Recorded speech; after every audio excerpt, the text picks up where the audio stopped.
Dan perlu teman-teman tahu, jin ini lebih banyak jumlahnya dari manusia ya. Lebih banyak. Iblis tadi yang kita sedang bahas, salah satu dari golongan jin. Jadi ada jin-jin yang lain. Allah ceritakan dalam surah jin khusus. Surah nomor 72 bicara masalah itu.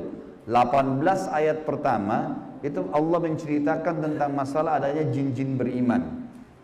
Jadi di alam jin ada jihad, ada dakwah. Tetapi kepada syaitan, dan syaitan ini golongan fasik dan golongan kafir dari jin. Ada jin mukmin, ada jin fasik, ada jin kafir, sama manusia. Ada manusia beriman, ini yang beriman manusia, dan jin yang beriman tidak akan interaksi. Kalau golongan fasik dari manusia dan golongan kafir, fasik maksudnya muslim tapi masih banyak dosanya. Di alam jin juga ada jin fasik, muslim tapi banyak dosanya, dan ada kafir. Di alam jin, fasik sama kafir ini namanya syaitan. Jadi semua syaitan pasti jin, tidak semua jin itu syaitan.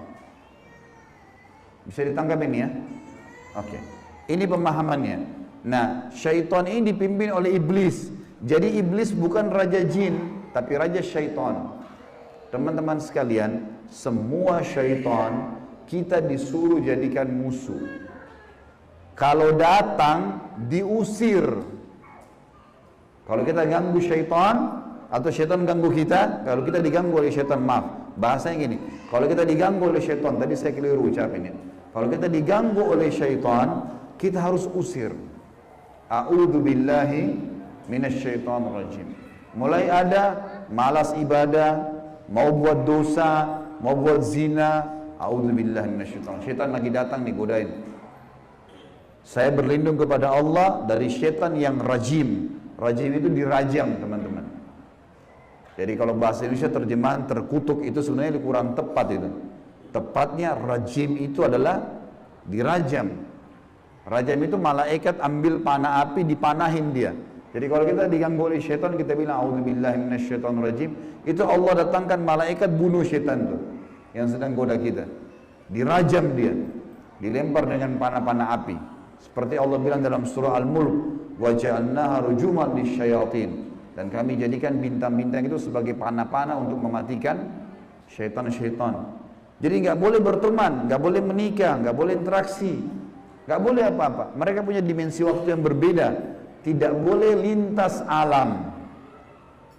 Teman-teman, kita ini manusia. Manusia sudah Allah ciptakan makanan kita. Makanan kita inilah daging, ini ayam, ada sayur-sayuran, ada buah-buahan yang kelihatan depan mata. Yang manusia bisa cocok tanam, bisa ternak, itu makanan kita. Inilah kita, inilah baju kita. Inilah penglihatan kita yang kita bisa lihat. Inilah bangunan rumah kita dan masjid kita. Ini alam kita, teman-teman. Untuk membuat manusia lain suka dengan kita, simpatik, ada cara manusiawi. Ya, punya pintar dalam berbicara, punya prestasi dunia, berpendidikan kah, kaya kah, suka membantu kah, ada caranya. Jangan pindah lintas alam nih. Orang-orang yang jadi dukun, jadi peramal, jadi penyamun, ini lintas alam. Dia pergi ke jin-jin itu, minta tolong. Dan ini tidak boleh. Pindah ke alam mereka tidak boleh. Dilarang sama Allah. Kalau kita pindah ke alam mereka, kita akan ditipu nanti. Kalau jin beriman, tidak akan kerjasama sama manusia. Tapi syaitan ini kerjasama sama manusia. Ingat, kita pemimpin, garis bawahi kalimat ini. Jadi, orang-orang yang jadi dukun itu, kalau mereka pergi ke bersemedi di gua, di pinggir pantai, manggil-manggil, wahai dewa, wahai penjaga ini, apalah di Indonesia, ini Roro Kidur lah, atau apa semua dipanggil, Gondoruo, Tuyul. Ini semua teman-teman, bahasa yang diucapkan oleh manusia, karena tidak faham kedudukan dia. Dia kalau lagi bersemedi di situ, syaitan yang lewat di sekitar tempat itu muter-muter lihat, ini manusia, ini pemimpin saya ini, nggak bisa, dia mengalahkan manusia nggak bisa. Syaitan nggak bisa kalahin kita. Syaitan hanya bisa bisik saja, buat jangan gini, cuma begitu. nggak lebih daripada itu. Bapak Ibu sekarang waktu mau kesini tadi ke masjid, mungkin ada setan bisikin, jauh, keburu nggak ya, dapat tempat atau apalah. Tapi Bapak Ibu tetap jalan. Setannya mau buat apa? Nggak bisa buat apa-apa, cuma bisa bisik. Jangan gini, gitu, segala macam. Cuma itu, manusia kalau bantah, nggak bisa buat apa-apa dia. Nggak bisa setan menjelma cekik kita, enggak, kamu harus berzina. Enggak. Setan cuma bisik, itu zina, itu perempuan, itu begini. Tapi kalau saya bilang enggak, saya nggak mau. Terus setannya buat apa? Gak bisa buat apa-apa, lemah sekali. Allah bilang inna kaida syaitani kana dha'ifa. Syaitan itu lemah sekali. Kalau ada manusia yang tidak faham tentang kedudukan mereka sebagai khalifah, ditipulah oleh syaitan itu. Sama tadi orang bersemedi itu. Sebenarnya teman-teman sekalian, di muka bumi ini yang mengatur kadar udara, oksigen yang kita hirup, populasi manusia, populasi hewan-hewan, kadar panas, udara, api, air, segala macam, ini ada malaikat-malaikat. Teman-teman kalau membaca surah Al-Ma'arij dan surah Al-Buruj, surah nomor 77 dan surah nomor 79, di situ disebutkan panjang lebar tentang tugas-tugas malaikat. Jadi yang urus lautan, urus gunung, urus tumbuh-tumbuhan, semua ini malaikat, makhluknya Allah. Rukun iman kita yang kedua, kita harus yakin mereka ada. Nah, kalau ada manusia datang ke gua-gua ini, minta-minta, panggil syaitan, panggil dewa, panggil penjaga gua atau apa saja, syaitan di sekitar situ tadinya takut sama manusia ini. Makanya orang kalau bersemedi nggak pernah kurang dari 3 hari, 1 minggu, ada yang 1 bulan, ada yang bertahun-tahun bersemedi. Baru syaitannya keluarin suara tuh. Dilihat orang ini kok bodoh benar, duduk nggak makan, nggak minum. Iya, kamu mau apa? Saya mau ilmu kebal. Lihat, perhatikan syaitan tipu dia. Disuruh makan kotorannya sendiri, disuruh minum darah, disuruh ini, lintas alam lain nih. Manusia tidak mungkin mau minum darah. Fitrahnya kita nggak suka itu. Alam kita beda, kita nggak boleh makan itu memang. Allah buat kita nggak suka itu. Syaitan suka dengan bau-bau busuk, bau kotoran. Manusia nggak suka. Syaitan suruh manusia ini ikuti dia, suruh bersemedi. Dan ini disebutkan teman-teman, sebab turunnya surah jin ini karena ada orang-orang Arab jahiliyah dulu, mereka ini teman-teman kalau mau kalau lagi perjalanan bagi safar, kepala sukunya, kepala kafilah, kepala perjalanan itu kalau sudah istirahat di satu lembah, dia tiba-tiba keluar, dia ambil setengah bekal makanan, dia bawa ke tengah-tengah lembah, lalu dia bilang begini, wahai penjaga lembah, ini setengah bekal kami, jangan ganggu kami ya. Ini perkataan siapa? Perkataan kepala kafilah tadi.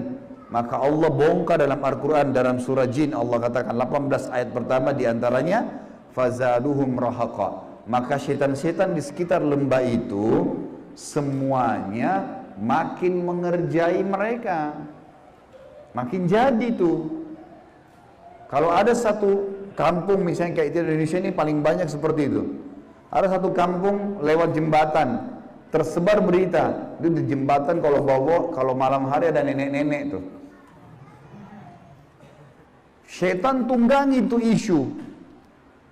Kalau ada orang takut, makin jadi, makin kelihatan. Yang lihat hanya orang yang takut saja, orang yang tidak takut tidak bakal lihat. Tidak bakal kelihatan. Tentu teman-teman sekalian, kita ini sampai azan Isya, sholat Isya dulu baru kemudian kita lanjutkan materinya. Teman-teman sekalian, kalau ada satu rumah, orang bunuh diri di situ. Orang bunuh diri. Kalau kita lewat, pagarnya rumah orang itu 10 meter. Kita lewat 1 meter pertama, 2 meter pertama, semua syaitan di sekitar rumah itu bisikin kita.